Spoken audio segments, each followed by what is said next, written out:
जातिवाद हावी है। और इस माने कि जैसे कहा जाए कि इसमें अशिक्षित ज़्यादा है, तो अशिक्षित में अशिक्षित भाषा ही सुनना लोग प्रयोग कर सुनना के वो रहते हैं। तो जयराम महतो क्या है? जयराम महतो एक अशिक्षित आदमी है।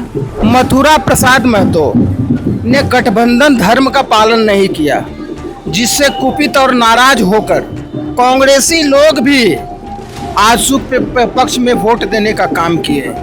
आज इसी का दिन रहा कि चंद्र प्रकाश चौधरी हमारे बीच में फिर 1 लाख मतों से वोट से जीत कर आ रहे हैं। देश में ये निर्धारण ही नहीं हो पा रहा था कि महागठबंधन का प्रधानमंत्री का प्रत्याशी कौन है। जो एनडीए का साफ चेहरा दिख रहा था कि मोदी जी हैं तो हैं।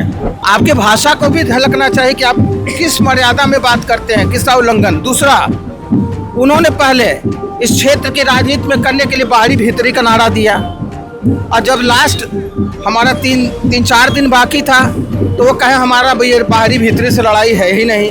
यानी आप कुर्सी हथियाने की राजनीति करते हैं, आप यहाँ के मुद्दे से भटक गए हैं।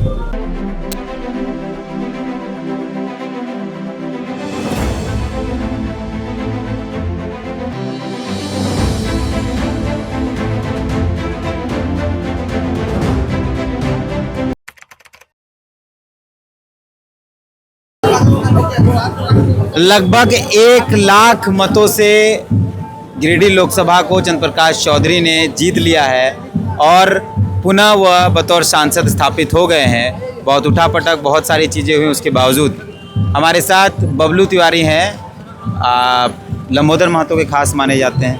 कांग्रेस का नेता जवाब दे देंगे। हाँ, हमारे साथ बबलू तिवारी हैं। इनका परिचय भले ही कांग्रेस नेता के तौर पर है, ये कांग्रेस की नेता है, लेकिन भगवा लगाए भाजपा की जीत पर जश्न मना रहे हैं। काहे ऐसा भैया? देखिए, पहला चीज़ तो ये था कि देश में ये निर्धारण ही नहीं हो पा रहा था कि महागठबंधन का प्रधानमंत्री का प्रत्याशी कौन है। जो एनडीए का साफ चेहरा दिख रहा था कि मोदी जी हैं तो हैं। अब रहा गिरिडीह लोकसभा में, आप आइए। मथुरा प्रसाद महतो ने गठबंधन धर्म का पालन नहीं किया, जिससे कुपित और नाराज होकर कांग्रेसी लोग भी आजसू पक्ष में वोट देने का काम किए। आज इसी का दिन रहा कि चंद्र प्रकाश चौधरी हमारे बीच में फिर 1 लाख मतों से वोट से जीत कर आ रहे हैं। कैसे गठबंधन धर्म का पालन नहीं किया? बिल्कुल नहीं किया। किसी कांग्रेस के कार्यकर्ता से आप जाकर पूछ लीजिए, सभी कांग्रेस के कार्यकर्ता अपेक्षित थे।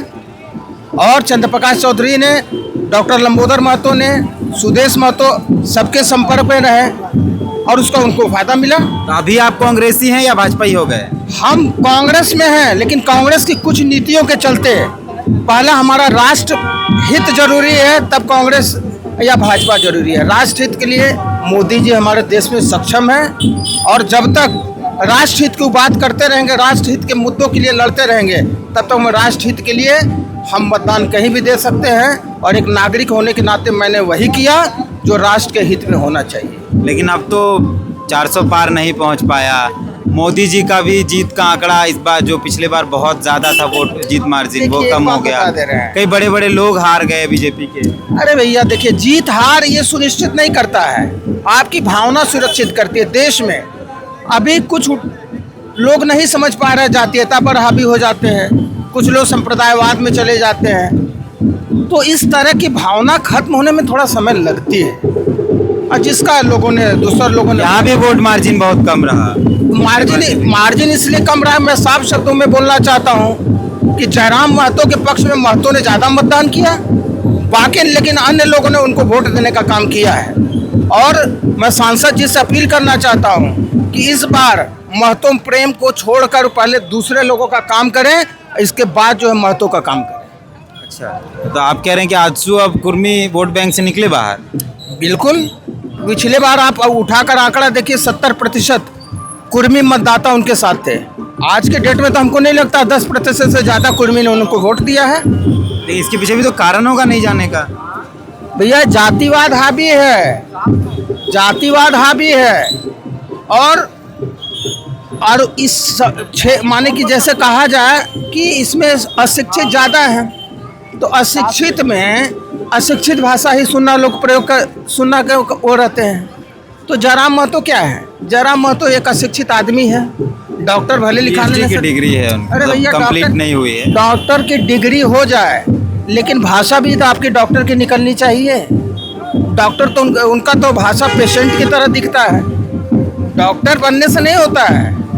आपके भाषा को भी झलकना चाहिए कि आप किस मर्यादा में बात करते हैं, किसका उल्लंघन। दूसरा, उन्होंने पहले इस क्षेत्र की राजनीति में करने के लिए बाहरी भीतरी का नारा दिया, और जब लास्ट हमारा तीन चार दिन बाकी था तो वो कहे हमारा बाहरी भीतरी से लड़ाई है ही नहीं। यानी आप कुर्सी हथियाने की राजनीति करते हैं, आप यहाँ के मुद्दे से भटक गए हैं। तो आने वाला दिन हम यह कह सकते हैं कि आने वाला दिन सबसे बड़ा महंगा अगर किसी को पड़ेगा तो जयराम महतो को होने जा रहा है। अब आप कांग्रेसी नहीं हैं? कांग्रेस में मैं बिल्कुल हूँ, लेकिन क्या मैंने निकाल दिया जाए? निकाल दिया जाए, कोई फर्क नहीं है, कोई फर्क नहीं है। लेकिन देश हित की बात मैं करता रहूँगा, वंदे मातरम कहता रहूँगा, भारत माता की जय कहते रहूँगा, हिंदू राष्ट्र चाहूँगा, सनातन धर्म की जो बात करेगा उसका करेगा। भगवा मैं पहना हूँ, भगवा किस चीज़ का प्रतीक होता है?